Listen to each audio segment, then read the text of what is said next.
Mr. President, kung maglalabas po kayo ng baho, Mr. President, dapat naman siguro maligo ka muna. Ang budget ng Pilipinas ay hawak lang ng dalawang tao. Hawak lang siya ni Congressman Zaldico at ni Congressman Martin Romualdez. Yan ang katotohanan. Ang halimbawa ko dito, sa DepEd muna tayo. Makikita ninyo sa budget proposal na approved ng Office of the President, 5 billion yon. Pero nung lumabas yung GAA o yung budget approved noong 2023, naging 15 billion siya. Dahil hindi nga ako pumayag na kunin yung 5 billion, dinagdagan nila ng 10 billion yung classroom construction ng Department of Education. Yung 10 billion na yon hindi kontrolado ng Department of Education. Controlled yon ni Congressman Zaldico at Congressman Martin Romualdez. Kakalkalin po itong mga atraso niya sa bayan. Ito pong kumpanya niyang SunWest Corporation. True or false? Ito po ba ang isa sa pinakamalaking government contractor sa bansa? Sagot? True. True or false?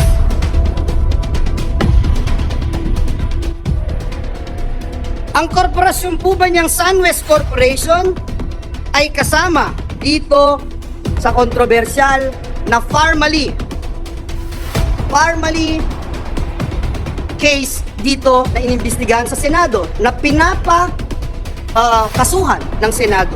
The answer is true. Kasama din po ba ang kumpanya niya dito po sa kontrobersyal na DepEd laptop scam? Ang sagot po, true. Pinakakasuhan din po ng Senado ang kumpanyang ito. Napakadami pong BIR cases. Madali po maghanap, Mr. President. Madali po kuhanin ang panig ng mga taga-BIR. Ang ilang kaso meron ang kanyang mga korporasyon. Bukod po dito, yung reklamo po sa Ombudsman ng Anti-Corruption Group na ang pangalan Task Force Kasanag International, meron din pong 50 billion na kaso na kinakaharap ang taong ito.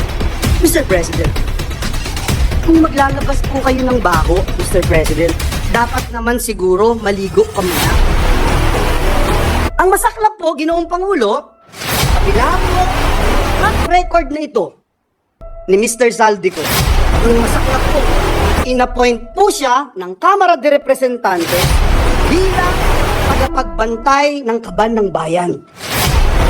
Si Dracula, inappoint mo bilang tagapagbantay ng blood bank ng bayan.